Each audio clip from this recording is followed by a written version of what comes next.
The phrase school to prison pipeline is a very helpful phrase, but it's really only helpful if you understand the specifics of what it means. Because like I said, otherwise I think it becomes just like one more kind of like catchphrase about like struggling schools. Like, oh, school to prison pipeline, kids end up in prison, whatever. Don't ask me why, but I've heard that they do, you know? Yeah, it's a force of nature. Right. Instead of thinking about it as a civil rights issue and as a policing issue, and as an education issue, it just kind of becomes like a cultural issue. And as like a matrix of specific policy decisions. Exactly. That work together to create this. But you know, once you can kind of divorce the phrase school to prison pipeline from just hearing it as this catchphrase and not knowing what it means, it's actually very, very helpful and very specific. Yeah, it's a combination of policies, of cultural policies and economic policies and educational policy and policing practices. And so I got to talk to Prison Culture on Twitter. If you don't follow Prison Culture, go now and follow her. Run, don't walk. Run, don't walk. She does amazing work. She heads up an organization called Project NIA, which fights youth incarceration. And one of the things she told me was, you know, what we see in schools now is part of a much bigger picture, not just about schools, but about harsh policing, about punishing communities of color, basically, that we've seen since, you know, the late 70s, early 80s. Like, you know, if we go back, if you read The New Jim Crow, if you go back and think about this, you know, the kind of the rhetoric in the Reagan era, you know, against unions, against welfare, you know, the drug war rhetoric, all of that stuff. Now, because that there is some awareness about like Stop and Frisk, for example, I think that what I would like to see is taking some of that energy of awareness about racist policing in the streets and connecting it to the racist policing that happens in schools. Well, so one of the things that's really interesting about your piece is talking about suspensions and how suspending kids from school is like one of the sort of clearest mechanisms that like creates the school to prison pipeline. Right, for derailing them from being supported in their education and basically redirecting them towards the criminal justice system. So you might be thinking, you know, well, kids have always gotten suspended. Maybe even I got suspended. Yeah, you do a bad thing, you get suspended. What's the big deal? But the reasons for suspensions have been basically a lot of this comes back to like zero tolerance policies, which are also tied to like Columbine and like gun scares and school shootings, and also tied to broken windows policing theory. Exactly. So on the one hand, you might hear these stories about, you know, a kid gets expelled for like waving a chicken wing like a gun or whatever. Gun, chicken wing. I feel like that kind of zero tolerance policy has gotten a little bit of like, isn't it wild that this chicken wing baby got sent home or whatever? But I think connecting it to broken windows theory is also really helpful. Broken windows theory, of course, being like the Giuliani and Bloomberg style of policing, or a theory that informed the Giuliani and Bloomberg style of policing. You know, get the homeless people off the streets, quality of life policing. You know, don't let kids hang out. Don't let, you know, street homeless kids hang out on benches. Make everybody keep walking. Get the squeegee guys out of the city. Right. No open containers. All that stuff.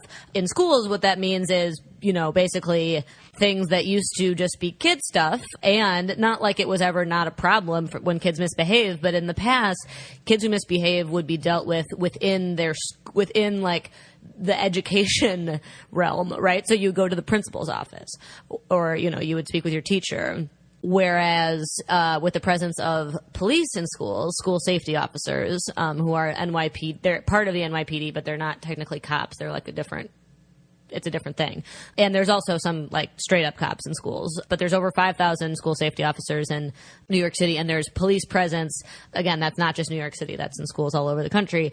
But when you have what another person I talked to in Texas told me is that basically if you have police in schools, they're going to be used, right? They're not going to not be used. They're there. They have to justify their presence there. And like it's a complicated thing in terms of like the structural setup, but school safety officers in New York aren't accountable accountable to, to principals, to the educators. So they can kind of act independently. The people I've talked to kind of communicate that there's not support in the community for, and this could vary by school. Certainly there might be schools where the school safety officer's awesome, cares about the kids, knows the principal. But there's not a structural setup to train school safety officers to react the way that a teacher or a principal would in discipline policy. So whereas in the past you had a kid going to the principal's office if the kid talks back, now you have an NYPD school safety officer there dealing with a kid who talks back. And that's just, and when that school safety officer doesn't have training in youth development, doesn't have training in educational psychology, and really importantly, doesn't have training about special needs, about students with disabilities who might have unique behavioral needs or emotional needs, then you have the situation where it's what the NYCLU report called the criminalization of school discipline. Whereas, instead of going to the principal if you talked back, or if you got into if you're roughhousing with a friend, then you suddenly have somebody who's dressed like a cop, who isn't technically an NYPD cop, but is an NYPD officer dealing with you. And that's just a fundamentally different interaction. And it's, not only in terms of like the interpersonal, like I am a kid and this cop is dealing with me, but also in terms of structurally, like that officer is acting as an NYPD school safety officer, not as a principal, not as an agent of the school community. Do school safety officers have the ability to arrest? That is a question I don't want to get wrong, but the report details arrests in schools, and I think I feel safe to say that the answer to that is yes. Okay. It might be a little bit more complicated than that. It might not be just like super black and white. Right. But yeah, so the kind of levels of criminalization, suspensions being one of them. And the reason that suspensions are so much worse than, are getting so much worse is because kids get suspended for long periods of time. Sometimes they go to these like alternate sites basically where you like go if you're suspended. There's less instruction time there. There's sometimes 5 hours, sometimes 2 hours. So you're losing school. I mean, you're not going to school. That's going to hurt you for, if you're in 7th grade, you're taking all of these tests that are going to be used to determine what high school you get into. Your report card from 7th grade is used to determine what high school you get into. So say you get suspended in 7th grade, like you're completely fucked for getting into high school. Uh-huh. So it's more likely that you will not complete high school, and more likely that, like you said before, that you'll be derailed from an education process into the criminal justice system. Right. So you might not graduate on time, especially if you are arrested in New York, or like in Texas, kids get tickets for like disruption of class. That's like a Class C misdemeanor charge. And they have like fines? They have to go to adult criminal court for like disruption of class. Wow. And they're under 18. So, you are literally just shoving kids into the adult criminal justice system. Uh-huh.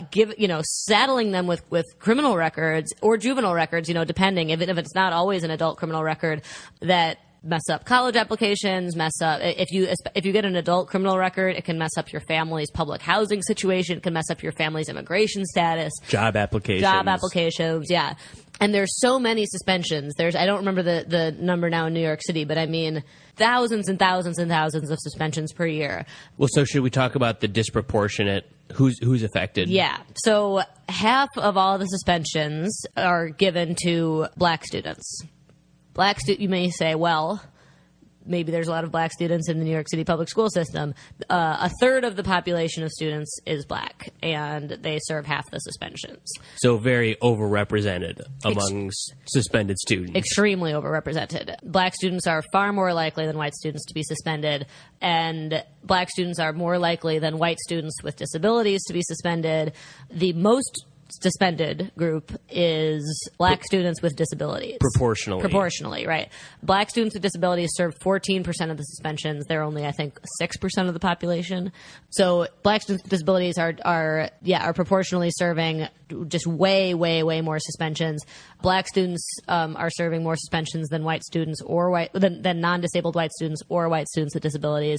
White students with disabilities more likely to be suspended than white students.